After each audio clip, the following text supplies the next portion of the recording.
Hey, this is Joe Gilder from HomeStudioCorner.com, and I haven't done a studio tour in a couple years. So this is a very much updated and needed studio tour for all of you who've been asking for one forever. Thanks for your patience. Things have changed a lot. I think this is my third or fourth studio tour, and I'm in a completely different house, a completely different setup, really completely different everything. So I want to walk you through briefly. I'm not going to show you everything, but I'll give you the overview as if you were about to come do a session here at my studio. So let's start here at the door. So you first come in, and this is what you see. Got a whiteboard, things to do today. There's a little nook over here where I keep stands and keep stuff in that closet, that little cabinet there. Over here to the right, we've got my upright piano Consuela, who is beautiful and out of tune right now. Got a cool exposed brick deal going on here. There's an air conditioner right on the other side of this wall and also right outside this window, which is unfortunate, but you know what? We make it work. It's okay. Over here in this corner is kind of the guitar corner. We've got back there, this is one of my favorite guitars. It's an Ibanez Artcore semi-hollow body. Great $400 guitar. This is my Les Paul Studio. Her name's Babe. She's pretty. Gibson. There's a djembe. Vox AC4 and a little Tech 21 practice amp that I got on sale, used at Nashville Used Music, actually. It's a fun little amp. Over here, this is my newest guitar, electric. This is basically a Telecaster-ish by John Hill over at Bootlegger Guitars. So it's my first single coil guitar, actually. So I love it and play it a lot. Over here we have the famed leather couch. Every studio needs one, I think. These are probably my favorite additions to my studio in a long, long time. As you can see, these are just two 3-foot wide, so 3-foot wide by 6-foot tall gobos that I had made by a guy here in Nashville named Graham Wax. And you can see he put them on casters so I can wheel them around. So I've got a vocal session later today. I can literally wheel these out into some sort of a pseudo, here we go, into a pseudo vocal booth. And I can adjust the angle, I can put it wherever in the room I want to put it. Allows for a little privacy for the singer, which is sometimes nice. And I can put it wherever, and they block a lot of sound. They're, I think, 3 inches thick. Got just basic cloth, black cloth with fiberglass insulation on the inside, which is super cool. And then I can roll them out of the way when I don't need them, and they smash into things pretty well. Here is kind of the hub, the control room. Oh, over here, this is my newest baby. This is a Gibson J45. Beautiful guitar. I do still have my Taylor. She's in the case somewhere, but that Gibson is beautiful as well. So here's the main command center for the studio. I've got the same guy that built the gobos, built these panels. So these are 2-foot by 4-foot, 2 inches thick. Same deal in the corners, just made them custom height for the ceiling. They go floor to ceiling and are secured in the corners as bass traps. Another one right here, and then one to the side. Nothing on the ceiling yet, and that's it. It actually sounds pretty good in here, and I can get some decent mixes. Here's my desk. This was actually made, custom-built desk by the guys at Sound Construction. You've probably seen their stuff. A lot of their desks are for sale at places like Sweetwater. They make kind of lots of different desks. They make a lot of big, huge desks for huge consoles, and then kind of smaller home studio stuff.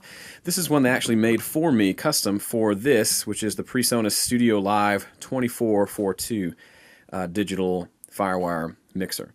Now it's a bit overkill. Obviously I don't need this many tracks for tracking, but I do actually use them for mixing from time to time. If I just feel like mixing through a mixer, it's really easy to do. It's all Firewire connected, so I can mix through the mixer and it goes back in and records into my DAW, and I don't have to, I can save all the presets, so it's as good as digital gets, but you can still actually do all your EQ, compression, gating, effects and things on the console itself. It's a fun change of pace.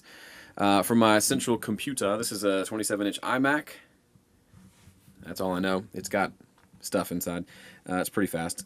These speakers I've had forever. These are the M-Audio, I don't think they make them anymore, M-Audio EX66s.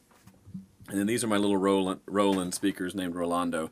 I use those just for basically to let me hear what a song sounds like in the car. Great little crap speakers. And for those of you who always inevitably will tell me that these are supposed to be angled in towards the listening position, they are not. These are designed to face forward, to fire perpendicular, if you will, to where they're sitting.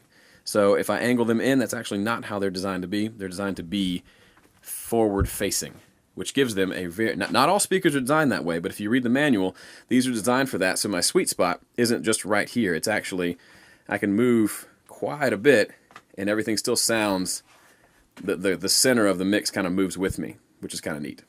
Down here, if you haven't seen a Studio Live 24, it's a pretty fun little mixer. It's got the long throw faders.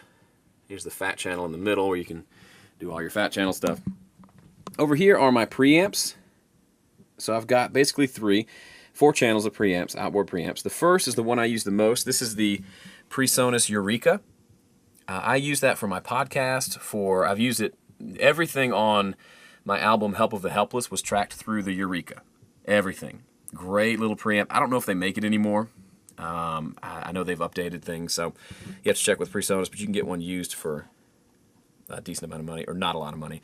This next one here is the PreSonus ADL 700, as you can see right there, and these are both ADL preamps from PreSonus. They have a great tube preamp inside of them.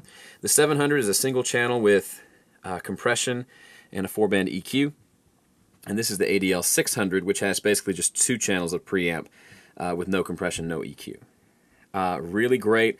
They're tube preamps, but they're not super beefy tubes, if that makes sense. So you can get actually somewhat of a clean sound out of them without having to go crazy thick.